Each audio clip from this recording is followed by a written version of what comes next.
موسم سرد کے کلچر میں اور موسم سرد کے زمانے میں اکثر و بیشتر اپنے سماج میں تہذیبی روایات کے مد نظر شادیاں وجود میں آتی ہیں، نکاح وجود میں آتے ہیں، اور جگہ جگہ جہاں بھی میرج ہال ہے، نکاح اور شادی کے حوالے سے میرج ہال سجتے ہوئے ہمیں دکھتے ہیں۔ تو میں نے یہ ضروری سمجھا کہ موسم سرد میں اس کام کے کثرت کے ساتھ ہونے کے سبب اسی نکاح کے حوالے سے چند باتیں آپ کے روبرو رکھیں۔ ہمارا دین اسلام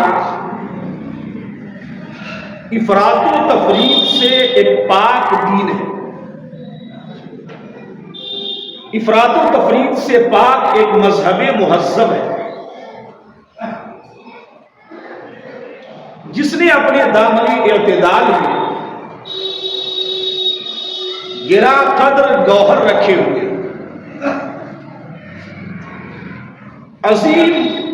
عظیم موتیاں ہیں ہر سبجیکٹ کے حوالے سے دین اسلام کے اندر۔ اسلام اپنے چاہنے والے کو نکاح کے حوالے سے بھی مذہب مہذب ہونے کے سبب ایک گائیڈ لائن عطا کرتا ہے۔ پاک دین ہونے کی وجہ سے ایک لائن اس نے نکاح کے حوالے سے کھینچ رکھی ہے کہ میرے چاہنے والے کو نکاح کے کام اپنے سماج میں، اپنی تہذیب میں کس انداز سے انجام دینا ہے۔ قرآن کریم نے اس رشتے کے حوالے سے کئی آیات بینات کو اپنے دامن میں سمیٹ رکھا ہے، اور الگ الگ انداز سے نکاح کے تمام تر پہلو پہ کہیں پہ اجمالاً کہیں پہ تفصیلاً قرآن نے گفتگو کی ہے، ترغیب دلائی ہے۔ اللہ رب العزت نے کہیں پہ اسے اپنی نشانیاں قرار دی ہے کہ یہ نکاح میں آنے والے یہ جوڑے اللہ کی نشانیوں میں سے ایک نشانی ہے، یعنی انداز الگ الگ ہے قرآن کریم کا، اور قرآن نے نکاح کے ہر معاملات پہ تھوڑی تھوڑی گفتگو رکھی ہے، جس کی تفصیل رسول رحمت صلی اللہ علیہ وسلم نے اپنی زندگی میں صحابہ کرام کے درمیان رکھی۔ دین اسلام نکاح کے حوالے سے یہ کہتا ہے، پیغمبر کی زبان کا وہ جملہ کہ نکاح تمام تر انبیاء کی سنت مبارکہ ہے۔ اللہ کے تمام پیغمبر جسے اللہ نے انسان کی ہدایت کے لیے بھیجا ہے، وہ تمام تر پیغمبران اعظام اپنے آپ کو اس کام میں اور اس سنت میں پیروتے ہوئے نظر آتے۔ سارے نبی نکاح کرتے، جب سارے نبی نکاح کے کام کو انجام دیتے تو نکاح تمام تر نبیوں کی سنت ہوئی۔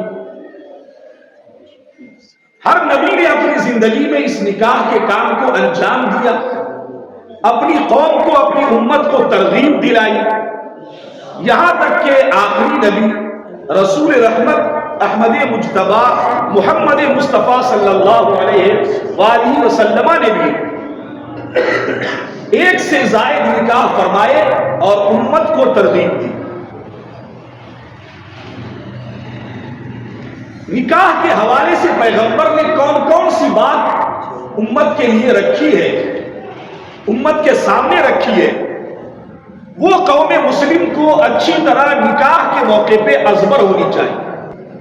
سماج میں آج جو بھی نکاح ہو رہے ہیں، یا دنیا کے کسی کونے میں جو نکاح یا نکاح کے علاوہ کوئی رشتہ اگر پنپتا ہے، انسانی سماج میں بڑھتا ہے، پیدا ہوتا ہے، وہ کن وجوہات پہ ہوتا ہے، پیغمبر نے اس کی ایک جھلک اپنی حدیث میں رکھی۔ موقع پہ آقا نے ارشاد فرمایا، لیکن یہ جملے ہر موڑ پہ سیدھ آتے ہیں، فرمایا کہ نکاح 4 چیزوں کے سبب انسان کرتا ہے: حسن و جمال کے سبب، مال و دولت کے سبب، حسب و نسب کے سبب یا دین کے سبب۔ اور انسانی سوسائٹی، خاص طور پہ قوم مسلم، اپنے سماج میں جو بھی رشتے برقرار رکھتے ہیں وہ بھی اس رشتے کے برقرار رہنے اور پیدا ہونے کی جو وجہ، وہ وجہ بھی یہی 4 ہے۔ ہمارا آپ سے جو رشتہ ہے، یا تو مال و دولت کی بنیاد پہ، یا حسن و جمال کی بنیاد پہ، یا حسب و نسب کی بنیاد پہ، بڑا عہدہ ہے اس کا، بڑے خاندان کا ہے، یہ زمیندار خاندان کا بیٹا ہے، یا یہ کہ دین کی بنیاد ہے۔ اور یہ سارے رشتے سماج میں پائے جاتے ہیں۔ ہم میں سے کچھ لوگ مال و دولت کی بنیاد پر رشتہ قائم کرتے ہیں کہ صاحب بڑا مالدار ہے، اس کے ساتھ ہمارا اٹھنا بیٹھنا ہوگا تو ہم سماج میں معزز کہلائیں گے، ہماری ایک ریسپیکٹ ہوگی، ایک تعظیم ہوگی، لوگوں میں ہماری ایک پہچان ہوگی۔ تو مال و دولت کی بنیاد پر بھی لوگ رشتہ بنا لیتے ہیں، پیدا کر لیتے ہیں، اور بڑے طریقے سے بیان کرتے ہیں فلاں سے میرا رشتہ یہ ہے، فلاں سے جان پہچان ہے، میرا تعلق ہے، مجھے کوئی عام آدمی نہیں سمجھا۔ تو یہ رشتہ جو قائم ہوا وہ مال و دولت کی بنیاد پر۔ کچھ رشتے ہوتے ہیں حسب و نسب پہ، مال و دولت اس کے پاس تو نہیں ہے لیکن بڑا عہدہ ہے اس کے پاس، بڑے خاندان کا شہزادہ ہے وہ، اس کے نسب اعلیٰ ہے، اس کا رکھ رکھاؤ اعلیٰ ہے، اس بنیاد پہ انسان رشتہ قائم کر لیتا ہے۔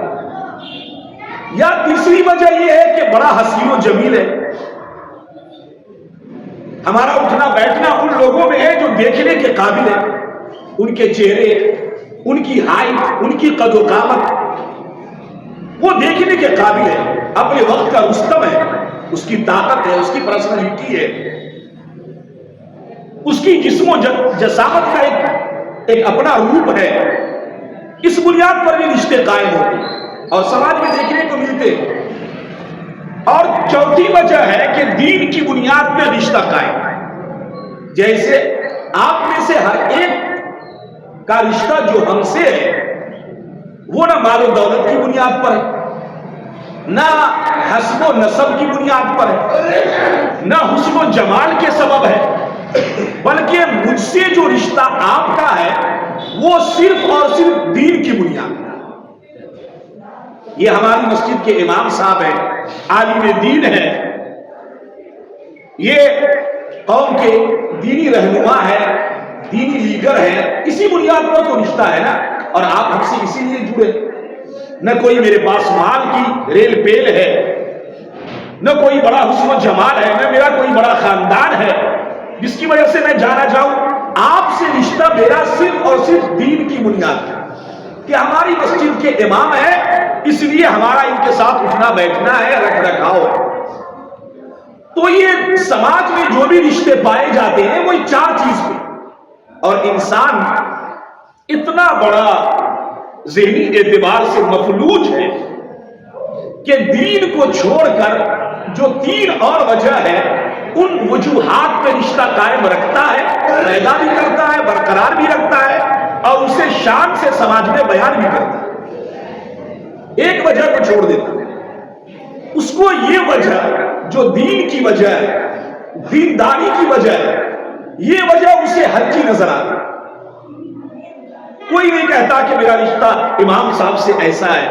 میرا ان کے ساتھ ایسا اٹھنا بیٹھنا ہے، لوگ اسے بیان کرنا پراؤڈ فخر نہیں سمجھتے کہ یہ میرے لیے بڑی بات ہے۔ لیکن کسی مال و دولت سے رشتہ ہو، اہل دول سے، دولت مند سے، تو اسے بڑے فخر سے بیان کرتا ہے۔ کوئی بڑے عہدیدار سے ہو، ایس ڈی ایم ہو، ڈی ایم ہو، ڈی ڈی او صاحب سے ہماری رشتہ داری ہے، ہمارے سمدھیانے میں اتنے ڈاکٹرز ہیں، عہدہ بیان کرتا ہے۔ اور اس کو بڑے فخر بڑی ناز سے بیان کرتا ہے اور اسے بیان کرتے ہوئے بڑا پراؤڈ فیل کرتا ہے. ایسا ہے کہ ہر ایک، لیکن دین کی بنیاد پر اگر کوئی رشتہ ہو کہ ہمارا رشتہ کسی اللہ والے سے ہے، کسی خانقاہ کے سجادہ نشین سے ہے، کوئی اچھے عالم دین سے ہے، رشتہ ہے تو ہے لیکن اسے بیان نہیں کرتے. اب دیکھیں کہ پیغمبر اعظم یعنی رسول رحمت نبی اکرم صلی اللہ علیہ وآلہ وسلم ان رشتوں کی بنیاد کو کس طرح بیان کرتے ہیں. آقا کریم نے ارشاد فرمایا انسان 4 چیزوں کی بنیاد پہ اپنا رشتہ قائم رکھتا ہے، اور اے میرے چاہنے والے، تمہیں جو اپنا رشتہ برقرار رکھنا ہے یا پیدا کرنا ہے تو نہ وہاں مال و دولت دیکھنا ہے پہلے، نہ وہاں حسب و نسب دیکھنی ہے، نہ وہاں حسن و جمال دیکھنا ہے، بلکہ میرے چاہنے والے پر لازم ہے کہ اپنے رشتے کی وجہ اور اس کی بنیاد سب سے پہلے دینداری کو دیکھیں، دین کو دیکھیں. اگر دینداری کی بنیاد پہ رشتہ ہے تو یہ جہاں ہو کہ وہ جہاں، دونوں جہاں میں ہم کامیاب ہیں، بامراد ہیں. اور اگر دین کی بنیاد پر رشتہ قائم نہیں ہوا، خواہ وہ رشتہ نکاح ہو یا رشتہ دیگر اور بھی کوئی دوسرے رشتے ہو، اگر دین کی بنیاد پر آپ نے قائم نہیں کیا ہے تو اس رشتے میں درار پڑے گی، وہ رشتہ بکھر کر رہے گا، ٹوٹے گا، وہ پاش پاش ہو جائے گا. جو رشتہ آپ نے دین کو چھوڑ کر اور دیگر وجوہ کی بنیاد پر قائم کیا. ہاں، اگر آپ نے دین بھی دیکھا اور مال و دولت بھی دیکھا، آپ نے پہلے دین دیکھا پھر خاندان بھی دیکھا، آپ نے پہلے دین دیکھا پھر حسن و جمال بھی دیکھا، یہ اچھی بات ہے کہ دیندار بھی ہے اور اللہ نے دولت سے بھی نوازا ہے، دیندار بھی ہے، خاندان بھی بڑا ہے، دیندار بھی ہے اور اللہ نے اسے ظاہری حسن و جمال بھی عطا کیا ہے، یہ اچھی چیز ہے. لیکن اگر صرف انسان دین کو چھوڑ کر پسے پشت ڈال کر دین کو نظر انداز کر کے اگر ان 3 سبب کے پیش نظر رشتہ قائم کرے گا، وہ رشتہ بکھرے گا، وہ ٹوٹے گا، وہ برباد ہوگا، انسان اس سے ڈپریشن میں جائے گا، ذلیل ہوگا، رسوا ہوگا، وہ رشتے کا کامیاب نہیں ہو سکتے. آپ دیکھ لیں جو بھی رشتہ مال و دولت پہ قائم ہوتا ہے، جب تک دولت ہے وہ رشتے چلتے ہیں، دولت کبھی چلی گئی، ختم ہو گئی تو پھر رشتے ٹوٹ جاتے ہیں. حسن و جمال پہ رشتہ ہے تو یہ ہمیشہ نہیں رہتے. حسن و جمال کا بھی ایک وقت ہے، اس کے لیے ہمیشہ قرار نہیں ہے، ٹھہراؤ نہیں. جب تک حسن و جمال ہے انسان رشتہ رکھے ہوا ہے، ایک بیماری آئی، ایک ڈیزیز ہوئی، ایک مرض میں مبتلا ہوا، اس کا حسن بکھر گیا، انسان کا رشتہ بکھر گیا. خاندانی اعتبار سے بڑا ہے لیکن اس نے کوئی کانڈ کر لیا بڑا، انسان کا رشتہ ٹوٹ جاتا ہے، بکھر جاتا ہے وہیں سے. تو اگر انسان دین کو چھوڑ کر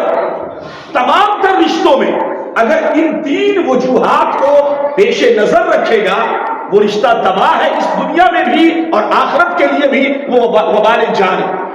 اور اگر دین کو پیش نظر رکھا، خواہ رشتہ نکاح ہو یا اور بھی کوئی رشتہ، تو وہ رشتہ یہاں بھی کامیاب ہے اور آخرت میں بھی کامیاب. آپ سے ہمارا رشتہ ہے دین کی بنیاد پر، امام صاحب ہے، لوگ اس لیے عزت کرتے ہیں. تو آپ کو پتا ہے کہ اس رشتے کے بارے میں قرآن کریم کیا بولتا ہے؟ قرآن کی بولی یہ ہے، 25واں پارہ میں اللہ رب العزت نے ارشاد فرمایا الاخلاء یومئذ بعضهم لبعض عدو الا المتقین، کہ دنیا کے گہرے گہرے دوست کہلانے والے بالکل جدا نہیں ہو گئے، اٹھنا بیٹھنا کھانا پینا بالکل ہر کام میں ایک دوسرے سے مشورہ، بڑے گہرے دوست تھے. لیکن جب قیامت میں آئیں گے تو ایک دوسرے کو پہچاننے سے انکار ہی نہیں کریں گے بلکہ ایک دوسرے کے دشمن ہو جائیں گے. یہ قرآن کی بولی، ایک دوسرے کے دشمن ہوں گے دنیا کے گہرے دوست الا المتقین، سوائے ان لوگوں کے جن کی دوستی تقوی کی بنیاد پر، پرہیزگاری کی بنیاد پر، جن کی دوستی اور جن کا ریلیشن شپ دین کی بنیاد پر ہے، وہ رشتہ وہ ریلیشن شپ دنیا میں بھی کامیاب ہے اور آخرت میں بھی وہ بامراد ہے. یہ قرآن کا انداز ہے. وہاں اس رشتے کو وہ دیکھیں گے، اس کا نفع دیکھیں گے، اس کا فائدہ دیکھیں گے. اور آپ دنیا میں لے لیں، ایک رشتہ ایک انسان نے کیا، ایک نکاح کیا، سمجھیے لڑکی بڑے باپ کی بیٹی، بڑے باپ کی بیٹی، خاندان بڑا اعلیٰ، پیسے کی ریل پیل ہے، حسن و جمال کی پری ہے. گھر میں آئی، 1 ماہ 2 ماہ 3 ماہ 4 ماہ 1 سال 2 سال 3 سال گزرا. اب اس کے چرتر خراب، بد زبان ہے، اسے اپنے آپ پہ ناز ہے. اور پھر اس نے ایک ایسا انداز اپنایا گھر میں کہ شوہر کی زندگی ایک الگ تباہ ہے، گھر کے لوگوں کی زندگی ایک تباہی کے دہانے پر ہے. اب یہ رشتہ، مال تھا، وہاں دولت تھی، حسن و جمال بھی تھا، خاندان بھی بڑا تھا، عہدے تھے بڑے بڑے، لیکن چونکہ دینداری نہیں تھی، وہ جانتی نہیں کہ شوہر کا مقام کیا، شوہر کے گھر میں شوہر کے باپ سے ہمارا رشتہ کیسا ہونا چاہیے، اس گھر میں ہمیں کیسے رہنا. دین نہیں دیکھا، مال و دولت دیکھا، حسن و جمال دیکھا، خاندان کا اعلیٰ ہونا دیکھا، یہ سب تھا. لیکن جب دین پیش نظر نہیں، وہ رشتہ وہ گھر میں آیا تو 2-3 سال کے بعد بکھر گیا. پھر آدمی کیا کرتے ہیں، مولانا صاحب کے پاس پہنچے، حضرت کیا بتائیں. اب مولانا کے پاس نہیں پہنچے کچھ لوگ عزت کے بارے تو کوٹ پہنچے، چھٹکارا چاہیے صاحب، بڑے بڑے لوگ. ابھی میں چونکہ گھر سے آ رہا ہوں تو میرے ایک بھائی، چچا زاد بھائی ہے، وہ دہلی میں لائر ہے، وہ ابھی آئے ہوئے. تو میں صبح اٹھا تو ٹہلتا ہوا ان کے گھر پہ گیا، بات چیت ہو رہی تھی. اسی دوران ایک بات نکل پڑی، بس ابھی کی بات بتا رہا ہوں، یعنی 2-3 گھنٹہ پہلے کی بات. وہ بیان کرنے لگے، صاحب ایک دوست میرا ہے، ہم لوگ LLB سنتے ہیں، اب ایک LLM بھی ہوتا ہے، ماسٹر ڈگری، وہ انگلینڈ سے کر کے آئے اس کے دوست LLM صاحب. اس کے لیے اپنی شادی کی، دونوں طرف پیسے کی ریل پیل ہے، عجیب دولت ہے، خاندان بھی بڑا ہے، ادھر بھی پڑھے لکھے لوگ ہیں. لیکن 3 سال سے وہ رشتہ اس طرح تباہی کے دہانے پر ہے کہ اب لڑکی والا 50 لاکھ روپے کی ڈیمانڈ کر رہا ہے، تبھی جا کر تمہاری جان چھوڑیں گے. وہ بتا رہے تھے کہ اب وہ دوست مجھے شرم کے مارے بتا نہیں پا رہا، تو پھر ہم پوچھے اس سے، تب جا کر اس نے بتایا. پھر ہم اس میں بیچ میں پڑے. اب اس رشتے کو سیٹلمنٹ کسی طرح کر رہے ہیں، ہو جائے تو ٹھیک ہے، ورنہ عزت کے ساتھ جدا ہو جاؤ. ہم 15 لاکھ پر لا کر چھوڑ دیے کہ 15 لاکھ لے لو، میرے دوست کا، اس لڑکے کی جان کو امان. پتہ کیا چلا، انگلینڈ سے پڑھا ہوا، LLM کیے ہوا، یعنی لا میں ماسٹر ڈگری اس نے پائی. جب وہ بولتا ہے کورٹ میں کھڑا ہو کر، اس کی انگلش بڑے بڑے جج سمجھ نہیں پا رہے، اتنے فراٹے کی انگلش ہے، قانون پہ اس کی گرفت ہے. لیکن سب بیکار کہ اگر تمہیں رشتہ کرنا ہے تو تمہیں کیا دیکھنا ہے، ہر رشتے میں تمہیں دین دیکھنا ہے. اب آپ دیکھ لیں، آپ کا رشتہ مجھ سے ہے تو یہ 3 وجہ تو نہیں ہے نا، کوئی حسن و جمال نہیں، حسب و نسب نہیں، مال و دولت نہیں، تو یہ رشتہ قائم ہے، چل رہا ہے. جہاں ہمارا رشتہ دولت پہ چلا گیا، میرے اس مقتدی کے پاس پیسہ ہے اس لیے رشتہ ہے، اب ان کے پاس پیسہ ختم ہو گیا تو میں سوچوں گا اب ان سے کیا مطلب، یہ تو مجھے کام آئیں گے نہیں، تو ہم نے رشتہ پیچھے پاؤں پیچھے ہٹا لیا. پتہ یہ چلا پیغمبر کی بات کس قدر سٹیک ہے، کس طرح انسانی زندگی پر اثر انداز ہے. اے لوگوں، جب تم نکاح کرنے لگو اپنے بچوں کا، یا پھر سماج میں کوئی شخص نکاح کرنے کے لیے کھڑا ہو، تو اسے چاہیے کہ جو رشتہ وہ قائم کرنے جا رہا ہے نکاح کے حوالے سے، دونوں طرف لڑکی والا بھی اور لڑکے والا بھی یہ دیکھے کہ لڑکے کے اندر دینداری ہے کہ نہیں، اور لڑکے والا دیکھے کہ لڑکی کے اندر دین ہے کہ نہیں، اس کے اندر دینداری ہے کہ نہیں. اس کو جمال بعد میں، مال و دولت بعد میں. ہماری قوم مسلم بھی اسی دھارا پہ بہ رہی ہے، ہمیں اسی طرز پہ جاتے ہیں. دنیا کیا رہی ہے، نکاح کے معاملات میں وہ تمام تر چیزیں جو دنیا کر رہی ہے، ہم کو بھی اسی انداز سے کرنا ہے، ہمیں بھی وہی طریقہ اپنانا ہے، اسی انداز سے لوگ کریں. اس لیے نکاح جب بھی کریں اپنے بچے کا، اپنی بچی کا، تو پیغمبر کی یہ حدیث ہماری نگاہوں کے پیش نظر رہنی چاہیے. اگر رشتہ کو باقی رکھنا ہے تب، کہ میرے رشتے اگر قائم ہوں گے تو صرف دین کی بنیاد پر، اگر اس کے علاوہ اللہ نے اسے 3 اور وجوہ عطا کیے ہیں تو وہ سونے پہ سہاگا۔ ایک بات تو یہ کہنی ہے نکاح کے حوالے سے، دوسری بات یہ کہنی ہے، اور اس کو میں کئی جمعہ ابھی میں آپ کو لے جاؤں گا، دوسری بات یہ کہنی ہے کہ بالغ بچے اور بچی کا جب نکاح کرنے لگے گارجین اور سرپرست حضرات، تو انہیں چاہیے کہ ہمارے ہندوستانی کلچر کے حساب سے نہیں کہ صاحب بچہ بڑا شرمیلا ہے، بڑا با ادب ہے، ماں باپ نے جو طے کر دیا کرتے، نہیں، بالغ بچہ ہے یا بچی، ماں باپ کو چاہیے، گارجین کو چاہیے رشتہ قائم کرتے وقت کہ اس سے مشورہ کریں، اور خاص طور پہ بچی کے معاملات میں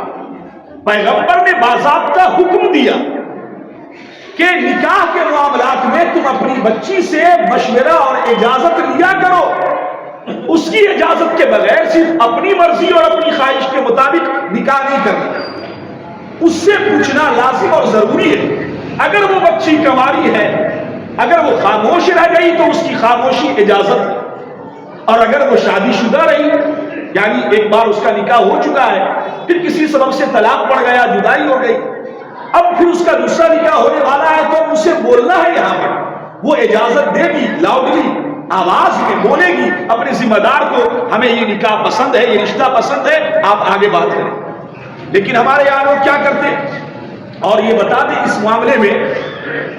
کہ حضور اکرم صلی اللہ علیہ وسلم نے صرف حکم نہیں دیا بلکہ صحابیہ نے اسے کر کے دکھایا۔ ایک حدیث پاک میں آتا ہے کہ ایک انسان نے اپنی بھتیجی کا رشتہ، یا ایک باپ نے اپنی بیٹی کا رشتہ اپنے بھتیجے سے کر دیا دولت کی بنیاد پر۔ وہ بچی، وہ لڑکی بارگاہ رسول میں حاضر ہوئی، اور حاضر ہونے کے بعد عرض کیا، یا رسول اللہ، میرے باپ نے صرف دولت کے پیش نظر میرا نکاح فلاں سے کر دیا، اپنے بھتیجے سے کر دیا، اور وہ مجھے پسند نہیں ہے، انہوں نے اس لیے کیا ہے تاکہ وہ دولت مند ہے، میری دنیا بھی چلے گی۔ تو آقا نے فرمایا، تمہیں اختیار ہے، چاہو تو یہ رشتہ قائم رکھو، چاہو تو توڑ دو۔ باپ کا کیا گیا رشتہ بچی چاہے تو باقی رکھے، چاہے تو توڑ دے، اسے اختیار ہے۔ تو جب یہ پیغمبر نے یہ بات کہی، تب اس بچی نے کہا، ہم یہ رشتہ باقی رکھتے ہیں، آپ سے صرف اس لیے پوچھا تاکہ آپ کی زبان مبارک سے ہمیں اسلام کیا پاور دیتا ہے وہ بات سامنے آ جائے، تاکہ ہماری قوم کی دیگر بیٹیاں یہ جان لیں کہ اسلام میں عورتوں کا مقام و مرتبہ اور نکاح کے حوالے سے اس کی اجازت کتنی ضروری ہے، یہ جان لیں۔ تو آج ہمارے گارجین حضرات کہتے،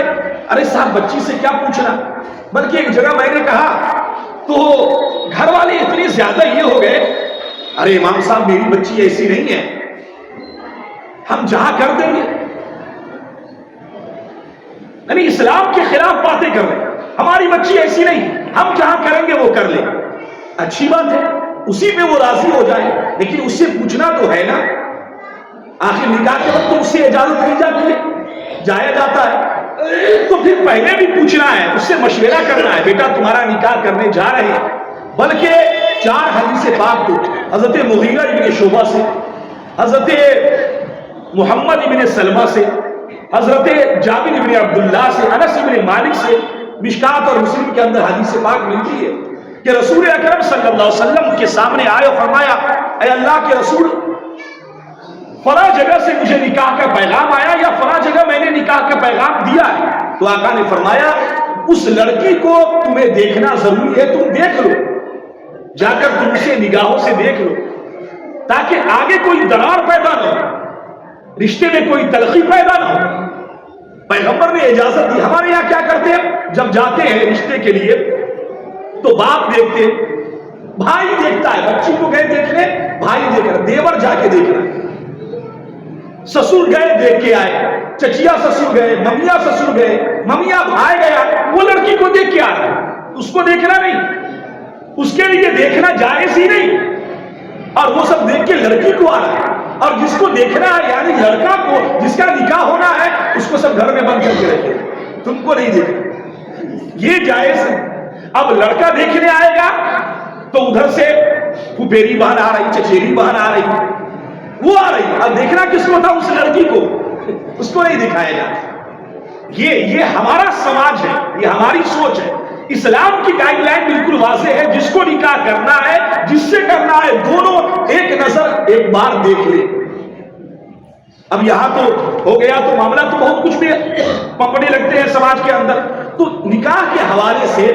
اس معاملات کو پیش نظر رکھنا چاہیے۔ اور آگے کیا کیا بات کرنی ہے، خاص طور پہ ابھی جو نکاح سب ہو رہے ہیں، کیا کیا کام انجام دے پا رہے ہیں لوگ جو ہے نکاح کے وقت میں۔ اپنے یہاں ایسا معاملہ ہے، بتا دیں یہاں پہ خاص طور پہ، اگر نکاح کہیں پڑھایا اور بڑا ہوٹل اس نے بک کیا، بڑے پٹاخے پھوڑے اور کھانا ایک سے ایک قسم، تو اس میں بھی کمی نکالے، یہ ایسا نہیں ویسا نہیں فلاں نہیں۔ اور اگر اس میں نکاح پڑھانے والے کو 5,000 روپیہ اگر دے دیا تو سب کہے امام صاحب جے جے جے جے، آج تو امام صاحب خرید موٹی رقم پائی ہے، 12,000 کا ایک ایک پٹاخہ پھوڑا تم نے، 25,000 کا پٹاخہ پھوڑا، آگ لگایا، کوئی نہیں بولتا کیا تم نے کیا، کہتا بس اتنے پٹاخہ لائے تھا ختم ہو گیا۔ اور دیکھو کہیں ایک دو کھانا ایک سے ایک قسم کا اقسام کے بنے، کھانا نہیں تھا ٹھیک، ہاں چلو ٹھیک تھا۔ اور اگر امام کو پیسہ دیا ہے، قاضی کو نذرانہ دیا ہے، تو اگر